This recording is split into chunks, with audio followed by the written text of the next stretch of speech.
ஃப்ரைடேக்கான market view பார்ப்போம்.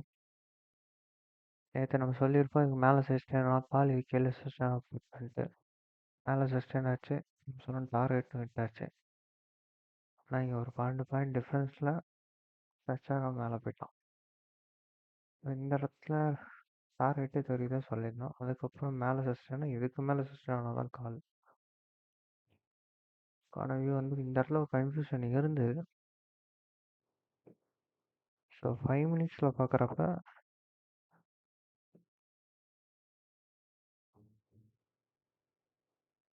இந்த ஹையை வந்து உடைக்கலை. ரெண்டாவது இன்வெர்டட் ஹேமர் பக்கத்துலேயே வந்து பையிங் ஹேமர் இருக்குது, இன்வெர்டட் ஹேமர் இருக்குது. இதை உடைக்கிறப்ப கன்ஃபார்ம் பண்ணியாச்சு கீழே போக போகிறோம் அப்படின்ட்டு.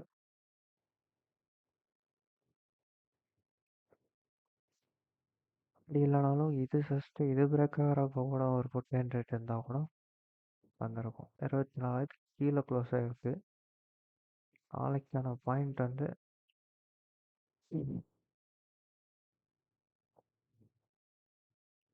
இந்த இடம் தான் 24,000 24,780. இதுக்கு மேலே சஸ்டெயின் ஆச்சுன்னா எக்ஸ்பெக்டட் அப்பர் சைட் மூமெண்ட்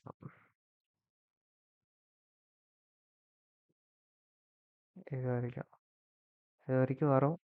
இது வரைக்குமே டார்கெட் போகுது. பேங்க் நிஃப்டி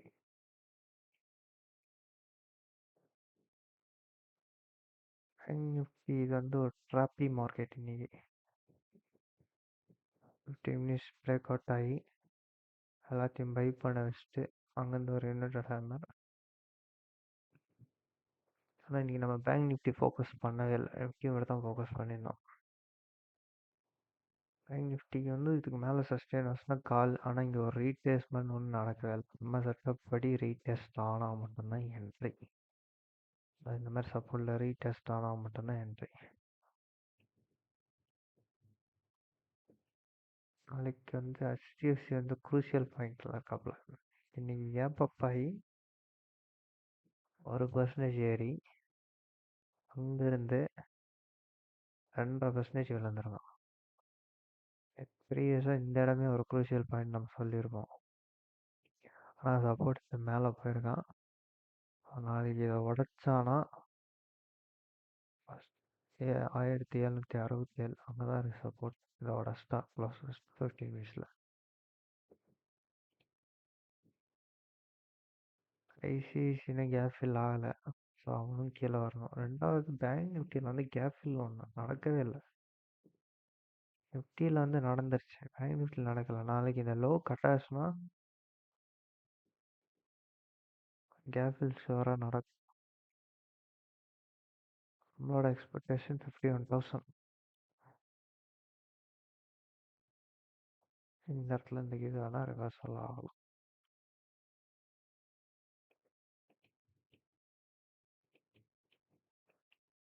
நாளைக்கான லோ உடைச்சதுன்னா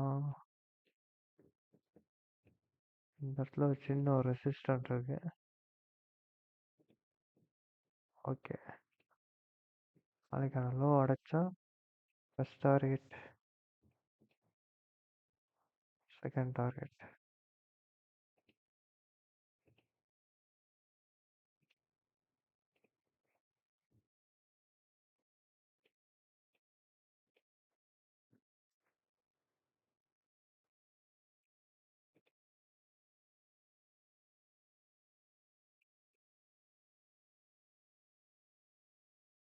சென்செக்ஸ் நாளைக்கு எக்ஸ்பீரி.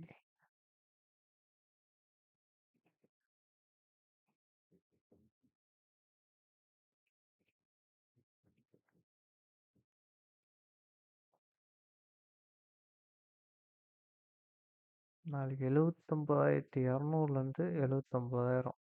இதுக்கு மேலே சஸ்டெயின் ஆச்சுன்னா கால்.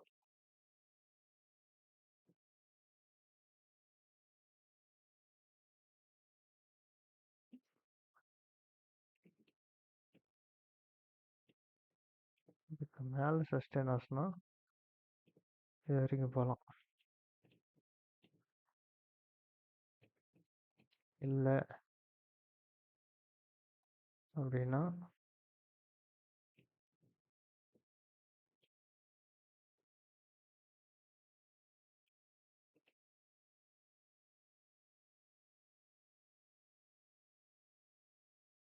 ஃபஸ்ட் டார்கெட் இது,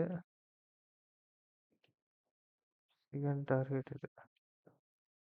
அவ்வளோ தூரம் போகாது, ஏன்னா இன்றைக்கே ஒரு பெரிய செல்லிங் பொறுத்திருக்கு. ஐடி செக்டார் வந்து ப்ராஃபிட் புக்கிங் அங்கேயே தெரியும். ரெண்டாவது வந்து விப்ரோவில் இன்னைக்கு வந்து கேஸ் ஃபில் ஆகிட்டான்.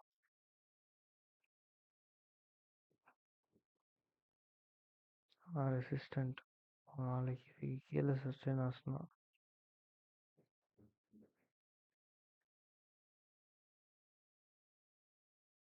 நிஃப்டி வந்து கொஞ்சம் குரூஷியல் தான். எல்லாத்தோட பேங்க் நிஃப்டி தான் ரொம்ப குரூஷியல். கேப் ஃபில் ஆகலை. கோட்டக் வந்து ஒரு சேனல் பேட்டர்ன் பிரேக் ஆகி கீழே வந்துட்டான். இன்னைக்கு அழகா ரீட்ரேஸ்மெண்ட் தான் எங்கே கீழே வந்துடலாம். இந்த வரையும் போகணும்னு எக்ஸ்பெக்ட் பண்ணோம், போகல, அங்கே கீழே வந்துட்டோம். நாளைக்கு வந்து பேங்க் நிஃப்டி ஃபோக்கஸ் பண்ணுறது பெட்டர். ரெண்டாவது சென்செக்ஸ் நிஃப்டி ஒரே மூவ் தான். ப்ரீவியஸ் லோ பிரேக் ஆச்சுன்னா ட்ரை பண்ணலாம்.